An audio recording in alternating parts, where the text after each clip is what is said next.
Hey everyone, welcome back to my channel. Happy New Year. I hope 2020 is off to a great start to each and every single one of you. I know it's been a while since my last video, but I just took some time off to relax, but now I am back and so are the videos. Now, before we get started with today's video, I did want to go over a few things. The first is the Christmas giveaway. So I'll have the winners here up on the screen. So if you did win, congratulations. And if you haven't emailed me yet, please go ahead and do so that way I can send your gift your way. The second thing is something that a lot of you have been asking me, and that is, when is part 3 of the Shelby GT350 engine rebuild video coming out? So I will be working on that later on this week and have everything already set up, prepared for that. Matter of fact, let me show you. So if we come here, we have the engine. It's still not disassembled because, like I said, I will be working on that later on. I finally got these tables, so I have everything laid out. I have all of the parts, so we're ready to go. So expect this video very shortly. But now, getting back to today's video, I will be working on my Camaro ZL1. I have a few maintenance things I need to take care of, so let's get to that. So there's two things that I'll be taking care of on the Camaro today, and like I said, they're pretty much maintenance things. So the first one is a transmission fluid flush, and the second one is a differential fluid flush. Now the car currently has around 3,500 miles, and the reason that I'm doing this so early is because most of those miles are at the track. The manual does state that you're supposed to take care of this every 10 to 15 track hours, as opposed to if you didn't track your car, then you would normally do this like around every 30 to 40,000 miles depending on the car. But since it's a different story with me, I do track the car, then that's why I'm doing this so early. And it's pretty simple, there's not much to it, but let me show you what I'll be using. And it's no surprise that I'll be using no other than AMSOIL, because in my opinion, they're just the best.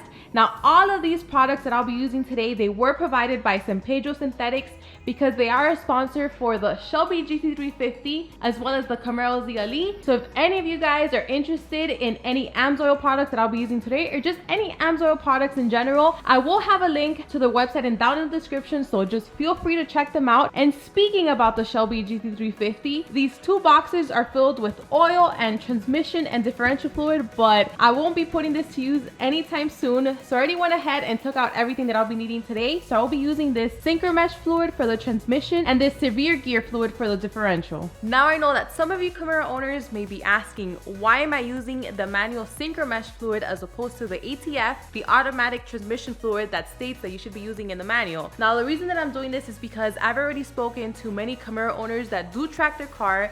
I've also done plenty of research, so I've just found that for what I'll be using the car for, which is mainly at the track, this just works better. Some drivers that track their Camaro have told me that they've tried both. They've tried the ATF and then the manual synchro mesh, and they've just found that this one just works better. It just removes the notchiness of the gears, like at cold startups, driving it around before it's even reached the trans temps. So that's exactly why I'll be going with this one, and the same thing with the differential fluid. Now, funny thing is that both cars, the Shelby and the Camaro, can use these same fluids. So both can use the manual synchro mesh for the transmission and the severe gear for the differential, and they can both use pretty much the same amount, which is about 2 quarts for the differential and about 4 or so for the transmission. So I thought that was pretty cool. But now that we got that over with, let me show you the few things you'll need to get this done. You'll be needing is a 3/8 ratchet. Now we won't be using a socket because we'll be using this end for the fill plug for the transmission and also for the fill plug for the differential, as well as for the drain plug for the differential. Next, we'll be using a 22 mil wrench for the transmission drain plug. Now we can't get a deep socket in there just because it has a sensor, so that's why we'll be using a wrench. And then after that, you'll also be needing this pump. So this pump was also provided by Synthetics, and this does fit these AMSOIL cords. So we'll be using this in order to pump in the fluid, and of course you'll be needing something in order to flush the fluid, so I'll be using this. So let's go ahead and get started.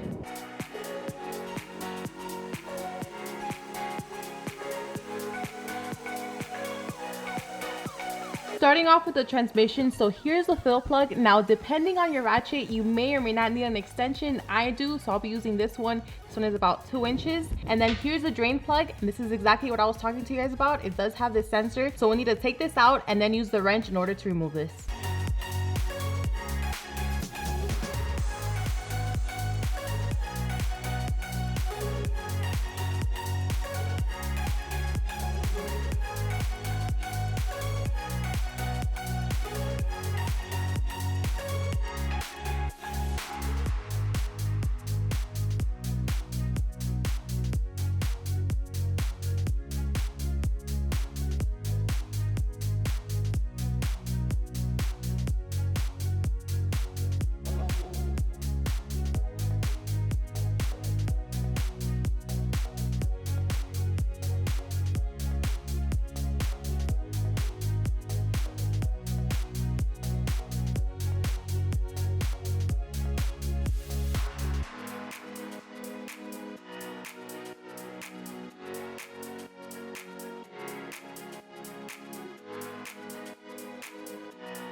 So I think we're pretty much done for this, at least for now. Let me tell you that it was just a little bit tough just because you have to keep this cord elevated and then just pump it at the same time. It did end up taking 3.5 quarts just because I really don't have the luxury of draining out the transmission cooler. But I do know that if you take it to the dealer, they do have something that they can just turn on and then just drain that out.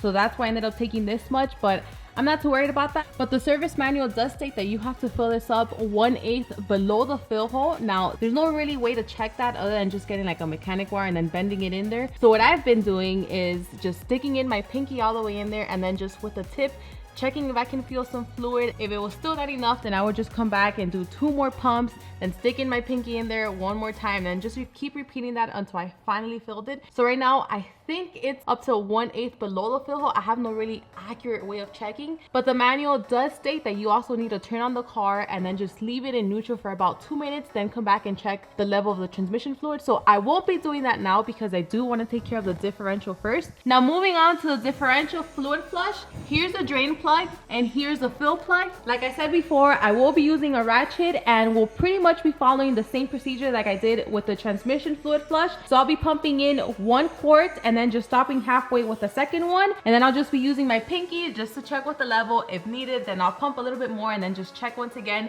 with my pinky. So the service manual does state that this has to be 1/4 inch below the fill hole, so we'll just go ahead and get it to the adequate level. And before you guys ask, yes, I did go ahead and clean my pump. I cleaned it with mineral spirits, so it's already ready to go for this differential fluid flush. So let's take care of this and I'll see you guys before I turn on the car.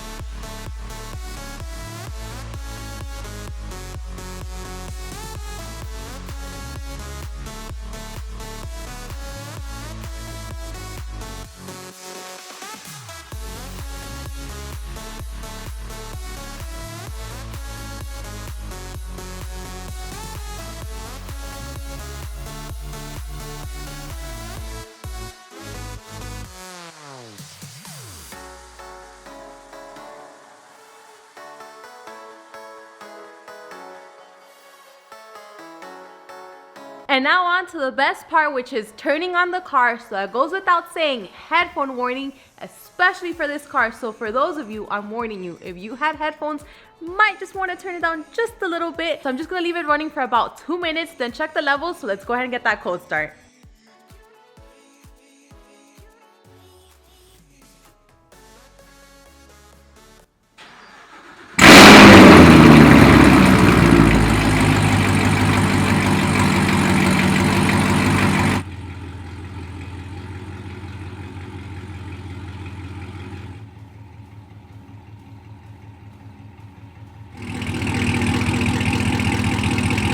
So I ended up leaving the car turned on a little bit longer than 2 minutes to get those external shots for you guys. So I won't be checking the levels of those fluids right now because I know it's pretty hot under the car because of that exhaust. And I know it's not safe for me to stick in my pinky because I know those temps of those fluids are pretty hot right now, so I'll end up getting burned. But I will be doing that later. So if I do need to add fluid, then I'll just add it the same way that I showed you guys. If not, then great. So that's pretty much it for the first video of the new year for 2020. I promise I will not be leaving you without videos for that long of a period like I did. So the videos will resume as usual, but I hope you guys enjoyed this video. Thank you so much for watching, and I'll see you on the next one.